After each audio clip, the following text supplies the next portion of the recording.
Hi, John Weymouth here, and I'm going to show you what happens when the pressure for the infusion leaks. In other words, they got the line disconnected, and I'll show you how it automatically goes to it. The patient is still taken care of. So here we have our pressure at 30 and our FAX at 38.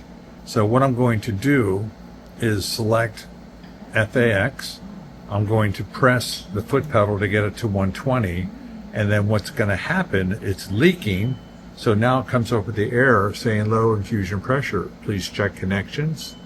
So I'm going to select 30, and now this is what we see on the screen. But when I go to my meter, the meter shows us that we're running around 48 to 50.